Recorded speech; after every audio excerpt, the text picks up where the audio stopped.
Good. Should we get going? Let's do it. All righty. Let's see. There we go. There we go. Welcome, everybody. We are in Indiana Arts Homecoming Season 2020. And Miah, wave. Miah, wave. Yep. Hey, everybody. And I, Sarah, are here to help you think about the proposal process and get as many proposals in as possible. And our one of our fearless co-chairs, Miss Aili McGill, is also with us. Yeah, there we go. We're gonna plow through as much as we can about the event and how you can be part of it. If you have questions along the way, we will certainly answer questions as we can during or at the end. You've got your chat box available to you with our friend Chapin manning it. I don't think Chapin has a camera on her, but Chapin is out there. Oh, there she goes. We're watching, so we will keep up. This will also be recorded and posted for folks who can't be part of it. Miah, do you want to do a quick introduction on what Indiana Arts Homecoming is? Sure. So this is our fourth year, and most of the folks who are on this call have some awareness or somewhat familiar, or maybe have even come before to the conference. But the Indiana Arts Homecoming is an annual conference produced by the Indiana Arts Commission, and it moves around throughout the state. This year it will be in Columbus, and it is the state of Indiana's statewide arts homecoming. It's for artists, it's for arts organizations, it's for arts advocates, it's for civic leaders, it's for community volunteers, anyone and everyone who is part of the arts family is welcome, encouraged, and we want to provide content for as broad a base of participants as we can. So, Sarah, you want to talk about the agenda, or you want me to do that? You can go right for it. All right, I will blow forward. So the agenda for today is we're going to talk a little bit about the homecoming and what our theme is, because we do a different theme every year, what the 2020 theme is. And then I'll talk about that section. And then Sarah's going to talk about the nuts and bolts of how to put together and submit a session proposal, what you need, what we're looking for, key dates to be aware of. And then we'll answer your questions either via the chat, or we'll throw open the, we'll unmute and ask questions, or give you an opportunity to ask questions as we go forward. So I'm going to turn it over. Every conference we have two co-chairs, and we are delighted to have first Richard Lewis from the Arts Council of Indianapolis, who was not able to be on the call today, but we do have with us Aili McGill, who's the executive director of Nickel Plate Arts. So, Aili, you want to say a few words? Sure. Hi, everybody. As Miah said, I'm the executive director of Nickel Plate Arts, which is based in Noblesville and serves 5 communities in Hamilton County. I'm also the president of the board of the Da Vinci Pursuit, which is an organization that connects community through art and science. So there are lots of ways in which I get to work with creative people and creative communities on a regular basis. And I've been lucky enough to be able to present at the Homecoming Conference a couple of times in the past. And clearly I'm supposed to be positive, but I cannot be more sincere about how much I've enjoyed the process in the past, how much fun it is to connect with people from all over the state and share ideas, as well as to be able to talk through your own success. I feel like sometimes as an arts administrator, first of all, I don't always have a lot of coworkers. I'm lucky to have a small staff, but we sometimes I am lacking in peers. And so it's really a great opportunity for us to get the whole state together, share those experiences, get those peer perspectives. And I also feel like sometimes we get so caught up in just moving forward, just doing the next thing on the list, putting out the next fire, that sometimes we don't reflect enough on our own story and on our own successes. And this homecoming gives us such a great opportunity to do all of those things. Thank you, Aili. Maya, do you want to tell us about the theme and what we're thinking? Absolutely, and Aili, thank you for teeing up the theme for us. So, nice job. So this year's theme is Indiana Arts, Share Your Stories. And just to dig in, before I read the canned stuff that we've got up here on the screen, we've thought about story a lot over the last year and a half here as an agency, and you may or may not have noticed that things like our communication strategies and the images that we're using and even what our email blasts look like that you receive have all been sort of tweaked and calibrated with the idea of story, being more focused on story. And so we've been on this sort of journey for about a year and a half, and we wanted to take that, we wanted to expand our journey and sort of bring the field in and do it together as a group. And so we began about 6 months ago, as we were planning last year's conference, talking about this year's conference and where we thought it might go. And we knew we wanted it to be around story, and we spent a lot of time sort of trying to figure out what that means. And the steering committee, of which Aili and Richard are chairs of, it's about 20 folks from around the state, helped us hone this theme in a way that we're really excited about. We think it opens a lot of opportunities for a lot of different kinds of sessions and a lot of different ways to talk and think about what we do. So that's kind of sort of the 30,000-foot view. But in the marketing speak of what the theme is behind every artist, arts organization, arts project is a great story. Harness the power of story to enlighten and inspire, and in the process, forge new connections with audience, funders, and decision makers.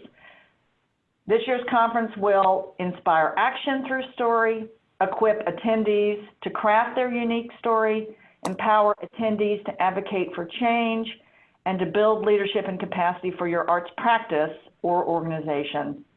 And below that, or within that, we want to strengthen community engagement through the use of stories, and we want to use stories and storytelling practice to deepen shared commitment to inclusion, diversity, equity, and access. So that's the sort of the marketing speak of what the theme means. So it's the idea of every artist, every arts organization, every arts project has a great story to tell, how it got there, what impact it had, and so forth. And then how we use stories to advocate, to raise money, to develop audience, to bring in new participants. So with that idea, we're hoping, and again, we'll see how well it works out depending on how the session proposals come in, we're hoping to sort of cluster sessions around sort of 2 sub-theme days. So day 1 is the idea of what's your story, how to craft a powerful story, how to put together a unique story and a compelling story effectively, what that even means, what that means for an individual artist, what that means for an organization, what that means for a community that's trying to leverage the arts to make their community better, how to craft stories from the head, like using evaluation and data, as well as from the heart. So not just the actual crafting or writing of the story, but how you present it. We'll probably have some sessions on how to get up and talk to people, because for some people that can be a challenge in telling or sharing story. And then how to weave stories into the work, thank yous, invitation to participate, your grant applications. I mean, what is a grant application but the story of what you want to do with the funds, or the story of the impact that you want to make, or how to use story to get your foot in the door or to start a conversation with a possible donor and so forth. And then we'll take a 30,000-foot view look, and what are the stories on the arts in Indiana? So there'll be an opportunity to do some share outs of not only what maybe the Arts Commission is doing, but what other organizations are doing in the state. And then day 2 will be how to take what you learned in day 1 and how to use it effectively in a community. So number 1, how to communicate value and inspire action, how to get that for the arts legislation passed in your community, how to get the school board to reinstate arts education in your school corporation, how to get that donor to finally make the big leap and commit to the capital project. Ways peers are using story and storytelling strategies to advance inclusion, diversity, equity, and access. What kind of advocacy success stories are out there, and tips from folks, again, who've used story to advocate for all kinds of things. Again, I've talked about legislation, I've talked about action, other advocacy success stories that are out there, and how to get started in that at the grassroots level, at the state level, and even the national level. And then compelling communications and inspire action, sessions on leadership, capacity building, and more. We'll always have room for arts and, nuts and bolts types of sessions that give people just some of the basics that they may need some information on or need to sharpen their skills in. So that's kind of how we're seeing the conference shaping up related to story. First day, sort of the how-tos, and then day two, action. And I say action because, and you'll see this stressed a lot more as we go a little bit more deeply into how to propose a session. We are really looking to fire people up. We want people to feel they've got the tools to go out and take action in whatever session they might be attending. We want people to run out of whatever space they're in Columbus during the sessions with their metaphorical hair on fire, ready to go do something, okay? So be thinking about that. So some possible topics to get you thinking, to get the creative juices going, knowing that these are just possibles. Obviously, we're talking to a ton of creative people. You guys will have lots of interesting ideas. What makes a story great? If you have experience in crafting and delivering stories, or if you have story within your practice, what are your tips on what makes a story great? How a great story worked for you or your arts organization? How telling or sharing a compelling story made something happen for you as an individual artist, or helped to make something happen for your arts organization? Ways that you've put story into action in your arts practice or arts organization, whether you did that in an email blast or whether you did a focus artist at your theater company to tell their story, just examples of how you did it and tools for people to take those ideas forward. How to ignite social change through the arts. Maybe you impacted your community in some significant way through the arts, and what's that story, and how can participants use what you've learned and experienced to do that in their communities? What are the ethics in collecting and sharing stories? We want to make sure that we're ethical and authentic in how we gather stories of impact and how we share those out, that we don't just leverage images and stories of sad children to demonstrate impact, and that we do it in some sort of, again, authentic and ethical kind of way. We're going to talk a little bit, or we're hoping to see some sessions related to engaging your audience. Audience development, how you use story to get people in the door or to keep people in the door, how you raise money with a great story, how you utilize or leverage story for either working with an individual donor or a capital campaign or an annual fund campaign, how you've advocated for your artistic practice, your arts organization, or the arts in general in your community or at your school board or some other way. If you're a data geek, we want to hear from you. Sessions on how you use evaluation that get you great data, or how you've used data, or how you've used what you got from an evaluation process to tell stories of the impact of your arts project or your arts organization. We want to hear stories that address inclusion, diversity, equity, and access. Stories from those communities, or stories about how you engaged those communities. Stories that show the arts is central to a community, how you may have shifted the way the community thinks about the arts via something related to story.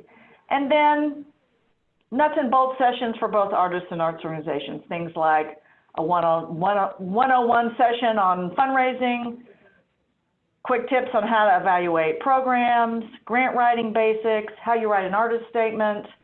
Again, these are just possible session topics. You guys are the creative ones. No doubt you have great ideas about ways to think about sessions that address story and that are actionable by participants in some way. So that's just some stuff to get your creative juices going. And then next, yes. So I'll ask a couple of questions on behalf of our folks in case the folks have time to type if they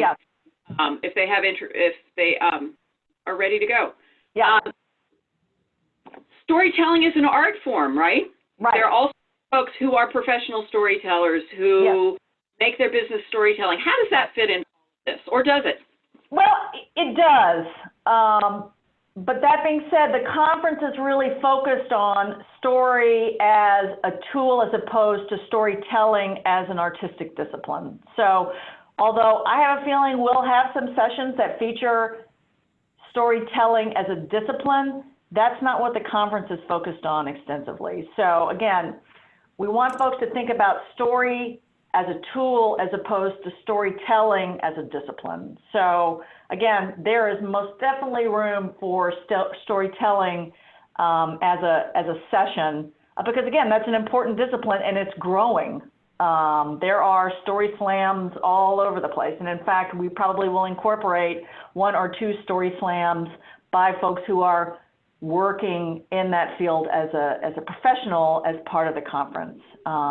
But again, we want to sort of detach slightly the story part of it from the telling part of it. Although, as we know, the presentation of story is important as well. But we want to make sure folks don't get confused that this is just for people who are professional storytellers, because it's not. We anticipate we'll hear from some of those folks, and that's great. But we also want folks to be thinking about story, because again, there's written story, there's illustrated story, and there's spoken story. There's dance story, there's, musical story. So again, thinking about story beyond just the actual sort of discipline related to storytelling. So do you think I answered that? Think we got that? Good. And then the next question that I would ask, that's probably floating out there, is you started out saying that this is for the whole field, right? So are these sessions going to apply to artists, to communities, to organizations? What are we looking for? Well, I mean, we serve all, and so we are looking for we're looking for sessions that absolutely apply to individual artists. We have a large number of individual working artists that come to the conference, and so we want to hear from individual artists who again have employed story in their work in some way, whether it's how they create their work, or how they have marketed their work, or how they tell the story of their work when they are working with investors or customers or audience or so forth. And then obviously organizations, like as we've said in the theme, everybody's got a great story. There's a great story behind every arts related project, organization, or artist. And so this is not just for organizations, and it's not just for artists. It is, again, we've got a broad, everybody, if we talk about everyone who's involved and engaged and interested in the arts, that's a lot of different kinds of people. So we are looking for a lot of different kinds of stories, and we're looking for story-related sessions. So we're looking at folks to think about this theme from whatever angle that they utilize story in your work. And so, again, we hope part of this, through the process of this, is that it helps people think more about the story behind what they do and why they do it. Again, it's no coincidence that there is an explosion. If you go on the interwebs and look at conferences of every kind of discipline you can think of that are talking about story, it's kind of astounding. So the recognition of the power of story and the power of interaction and the power of that human connection is out there. I found a conference for accountants that the theme is, what's the story behind accounting? Let's put together some sessions about, the storytelling behind, being an accountant and what accountants do. So it's out there. So again, we want to make sure as part of the process that attendees are thinking about that, but then also the field is just thinking about that. The field is thinking about what's my story, what's our story. Because again, I think that's, as we've seen, that can be one of the most powerful one-on-one connections you can make. And that's one of the best vehicles to make a connection with is story. So again, we are thinking about story in the way that we're thinking about other tools that an artist or an arts organization or a community has to make connection, to share the value of the work. So anyway, you got me off of the box. So, yeah. I would just like to emphasize too that, you know, in terms of inclusion and diversity, we know that sometimes the conference, in the past, certain types of arts media may not have felt as represented in sessions in the past. And part of that is dependent on getting proposals from the field. So if you represent a dance organization, or if you are a dancer or a musician or a comic book artist or whatever it is, we really need you to make those session proposals, because we, you know, if we are not necessarily those things, we can't represent them ourselves as genuinely or as authentically as you can. Yep. Thank you, Aili. Absolutely. So just quickly, I'll just say that, and I'm about to turn it over to Sara, but just to follow up on what Aili said, you know, we look to the field to do session proposals. So we are looking for you, and we want you. So and we'll talk a little bit about first timers, or if you're a little nervous, and what we can provide. But again, we're looking to the field to propose and present. So this time, for the first time, we're going to offer some presenter session coaching. We have several folks on the steering committee who are conference pros and who have volunteered to be mentors. And so if it's your first time doing a session, or you just like to have some coaching to get your session conference ready, there'll be an opportunity in the session presenter or mentoring box to just check that on the submission form, and we'll connect you with a coach to help give you guidance on putting your session together so that you can be a pro presenter. And now I'm going to turn it over to Sara to talk a little bit about the process. Excellent. So the call for proposals has been live for a couple of weeks now, and we've got 4 in, which for this stage of the game is actually quite lovely. And the call is going to remain open until April 2nd, or through April 2nd, I should say. And we're hoping to have quite a load in front of us by the time all is said and done. I think last year we had 60 or 70 odd proposals for a total of 24 open session slots.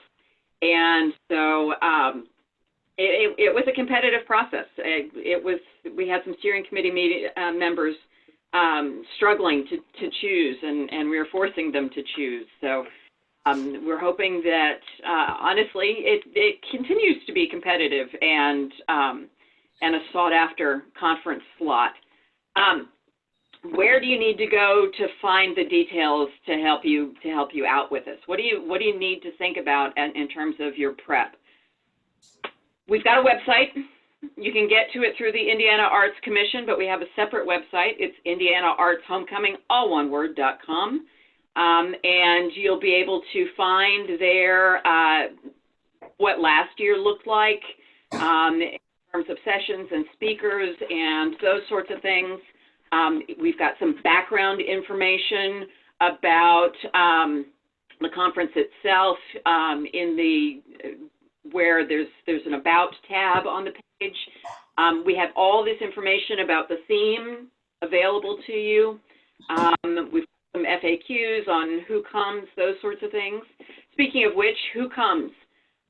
In the last couple of years, we've been in the 250 to 300 range in terms of number of people, and that includes 50-odd speakers and folks like that. So it's a really nice, it's a nice body of folks. If you think about 3 to 4 breakouts at a time, any given session could have 40 to 80 people in it. We're going to be taking great advantage of the fabulous locations and architecture in downtown Columbus, and being on full sites so people get to move around and get to see the place. But for your proposal, if you go to the website, again, indianaartshomecoming.com, you will see on the front page the submit a session proposal, the call for proposals, as you see on the left of the screen. And if you click on that, you will get to what you see on the right of the screen, which are the details of the call itself. And again, cross-links over to more about the theme, what the selection requirements are and the process, and frequently asked questions from the speaker's perspective. And we're going to talk a little bit more about that in a moment. You'll have a link to a preview of the proposal form that I encourage all of you to take advantage of as you're preparing your proposal. The proposal itself is submitted via SurveyMonkey. And if you have cookies turned on your computer, you should be able to start and stop. It's only a couple of screens worth of information. You should be able to start and stop. But for your own sanity, I wouldn't count on it. So be ready to do it all in one sitting, just, for your own sanity and to make sure nothing goes sideways on you, okay? And so that preview, which is a downloadable PDF with all the questions, should help you out there. All right? And again, everything we're talking about today is going to be recorded and shared. Everything we're talking about today is on this website, is in the SurveyMonkey. It's in multiple places. So you should be okay. But if there's ever any doubt, you can always call me or email me. You can call Miah or email Miah. And if you have any accessibility questions to be able to propose, if you need any accommodation of those sort, we can connect you up with the right sort of folks for that as well. All right, that's really important to us. So, what are the questions we're asking? And I know this is too small probably for any of you to see, but we try to make it really as simple as possible. And if you want to go straight to the document itself, the SurveyMonkey link straight into the proposal is here as well. There are required questions. Well, everything on the first page basically is required, so you won't be able to go through to the second page to see what we're asking about speakers unless you do it through that preview copy. Make sense? Hope so. So what do we? Yeah, it's pretty easy because I'm not particularly tech savvy and I managed to navigate it. So there you go. The core of what we want to see, and you don't have to have it fully built in advance. This is a proposal. This is straight up a proposal. It's not here's the session, right?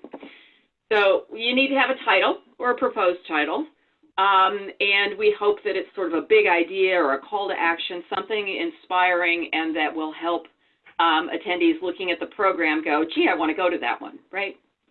10 words max. These are not academic titles kinds of things. This is accessible, right? Then we want to get a description of what you're thinking about from you. Again, not long. What are you planning to talk about? What do you want folks to get from it? Take a shot at telling us which sub-theme you think it fits best into. Is it more in what we've described as the day one, what's your story?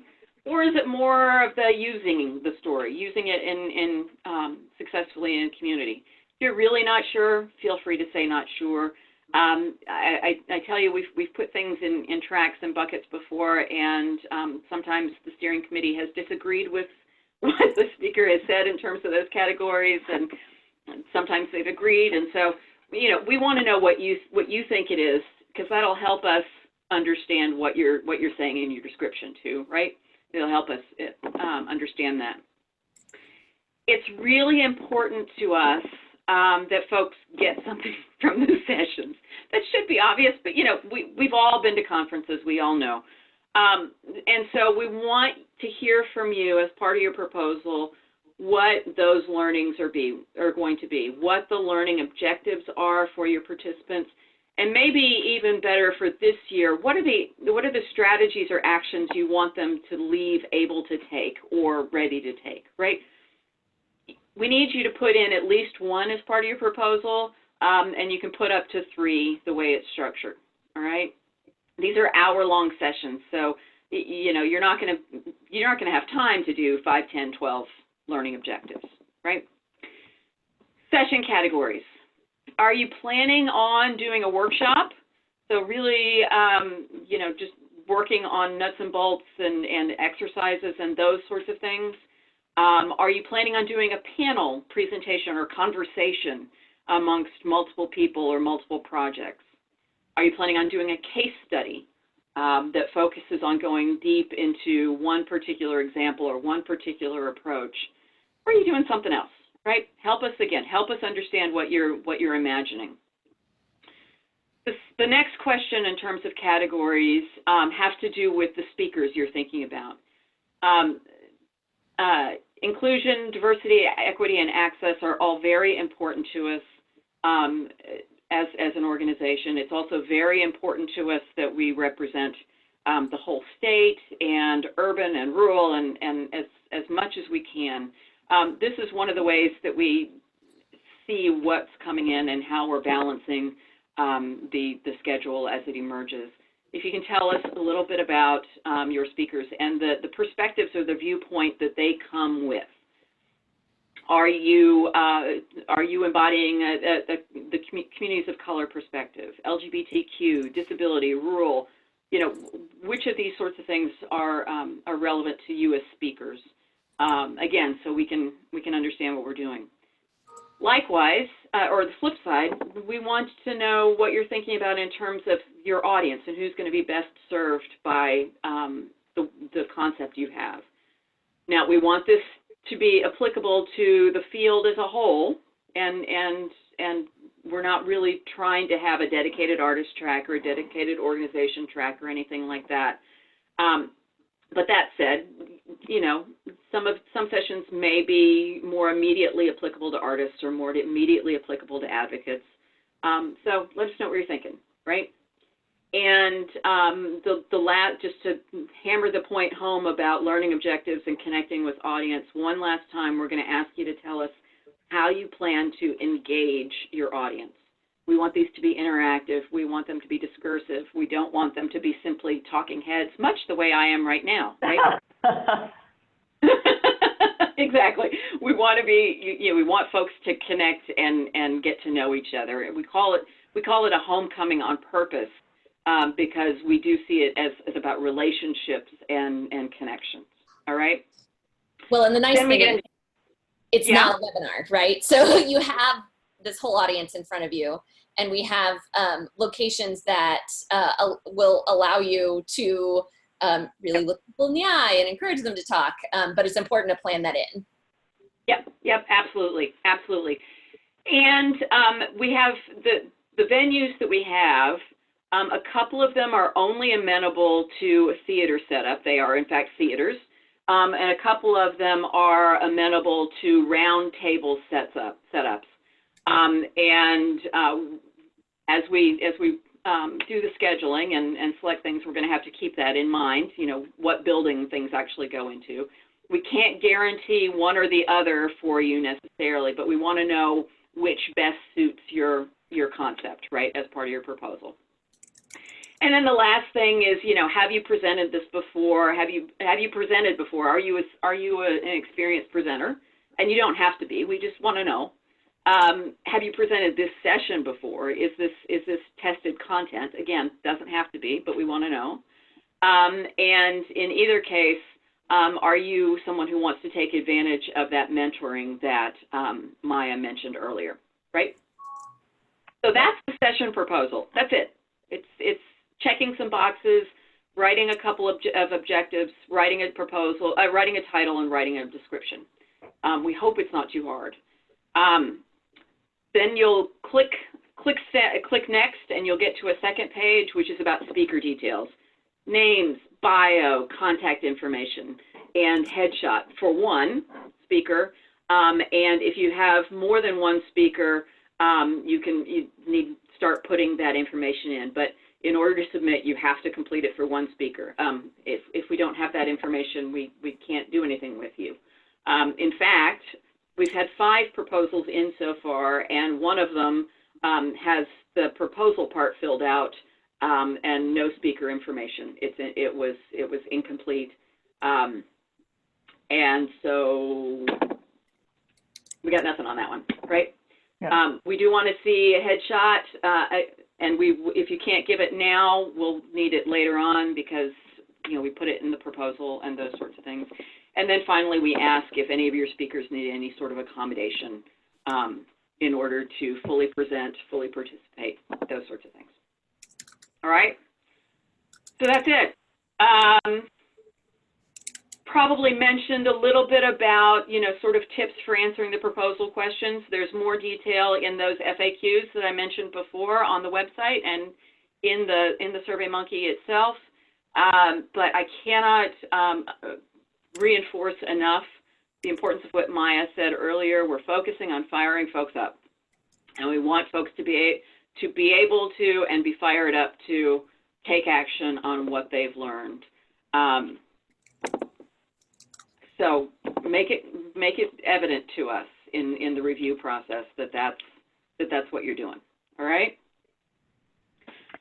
And I just want to say, just quickly, you don't have to be a subject area expert to have tips and experience to share, and that's really important. I mean, we could do this conference and bring in a bunch of big guns from all over the country to do this, and they, whatever.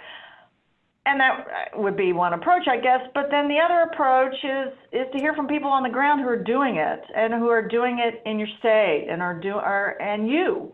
Obviously, you're an expert in something. You are able to talk expertly and provide a compelling call to action on something. I guarantee it. So what is it? So again,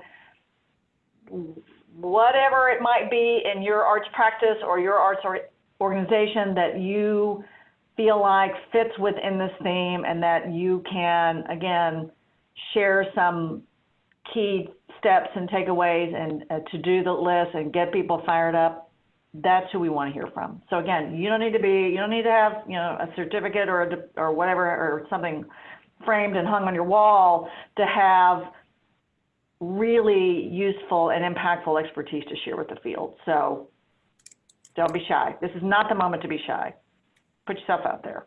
So. And again, we are here every step of the way. Yeah. Again, one of the purposes of doing this is to build the capacity of the field and for Indiana to talk to Indiana. We do bring in some external folks when it's filling a hole or when it's particularly important or inspiring at a keynote level and those sorts of things. But again, it's Indiana Homecoming for a reason. So, yep. Other things to take into consideration, and I've talked a little bit about these so far, but just to put a bow around it, it's a 2-day conference. There's going to be a keynote on each day. There are going to be 3 blocks for keynote for breakout sessions on each day. So folks can go to a total of 6 sessions, assuming they go to full sessions and don't bounce around like some folks do. They'll have to go to different buildings, so it's sort of unlikely that that'll happen too much. Each of those breakout slots will probably have 3 or 4 things going on at the same time. That's a little bit up for grabs yet. Each of the breakout sessions is 60 minutes. And each of them they're buffered by 20-minute breaks. So as you're thinking about your proposal, you're thinking about a 60-minute session, and ideally you're thinking about probably more like 45 minutes of content so that you've got interaction time in there, 30 to 45 minutes of content with interaction time, right? If you're selected, if you're one of the ones selected as a speaker, and we hope that some of you on the call are, in fact, in that case. As a speaker, you get a free 1-day admission.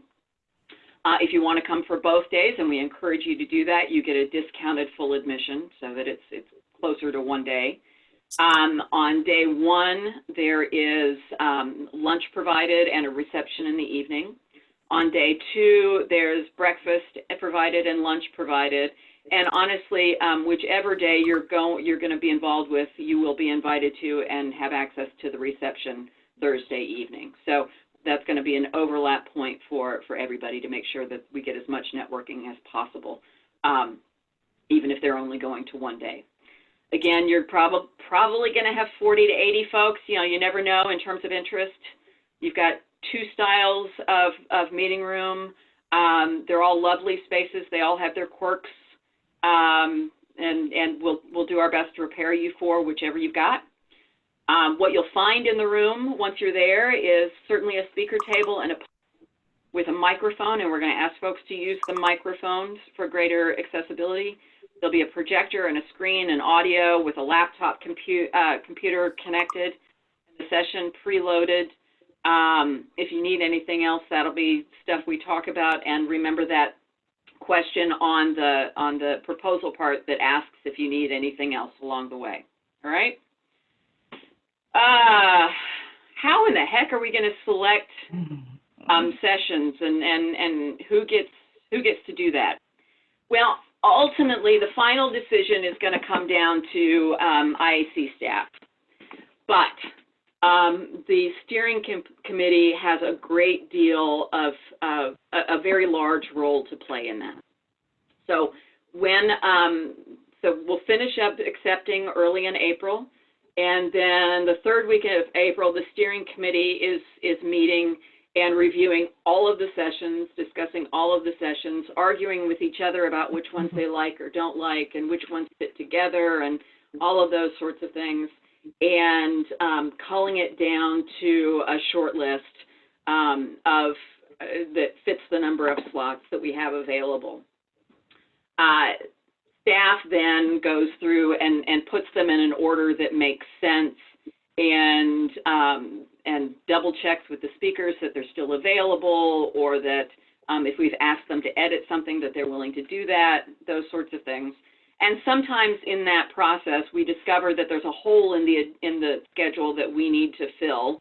There's sort of a glaring piece that's missing, or somebody falls away, or some other thing comes up, and then staff needs to go back to the rest of the proposals and fill in that gap, right? So steering committee is the bulk of the decision, but the final call, mostly for practical reasons, ends up being IAC. What are we looking for? Obviously, you need to fit the theme and the priorities, right? Simple enough. Think about content that appeals to attendees from across the state. And remember, this state includes everything from Gary, Indiana, to Bloomington, Indiana, to Madison, Indiana. Yep. Madison, Indiana, North, Middle, South, from East to West, from towns versus cities, to mega metro areas, right? From small communities that are just putting their toes in the water, to experienced folks around the barn. So we want to make sure that obviously no one session can appeal to everybody, but we try to find the unicorns in all of this that have the magic capacity to be interesting, right? We want attendees to interact.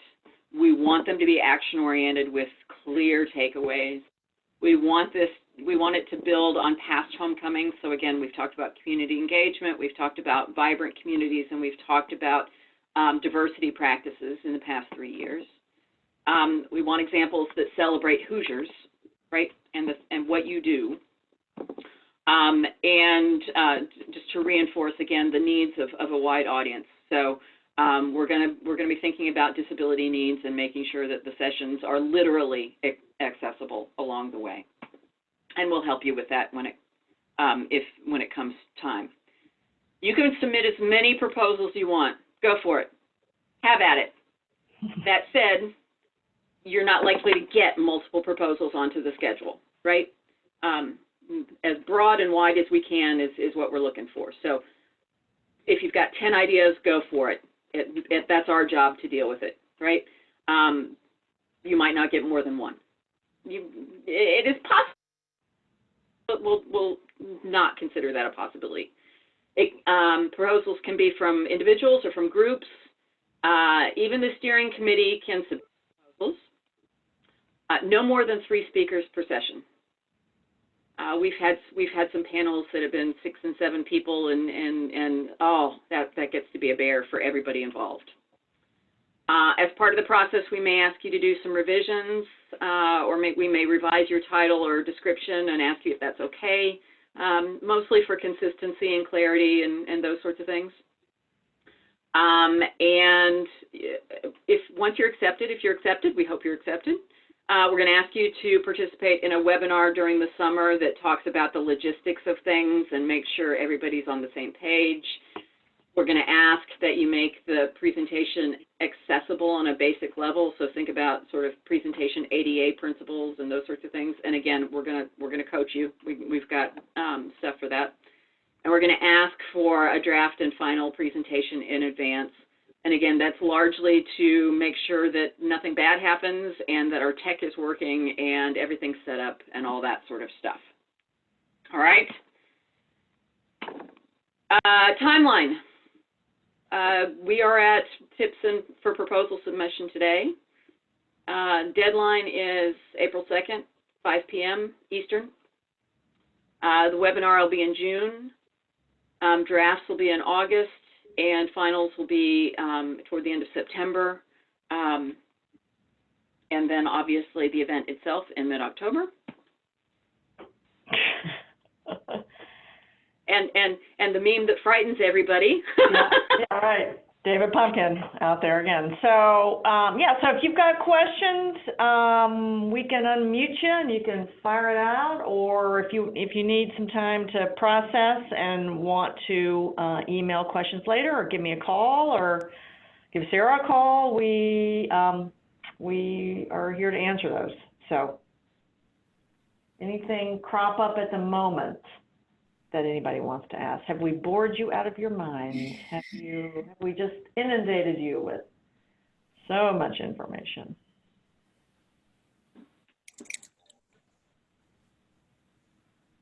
Are we seeing anything? Okay, well, let's see. We've gone a little silent. People are still on the call, so that's good. Unless they've just zoned out and are doing something else. So, so I think, Sarah, unless you've got anything else, or Aili, you've got anything else, it looks like we don't have any questions, so we will maybe sign off and let people get back to their day. And again, feel free to contact us between now and April 2nd. We're happy to help you. And this recording will be posted and sent out to everyone who registered for the webinar.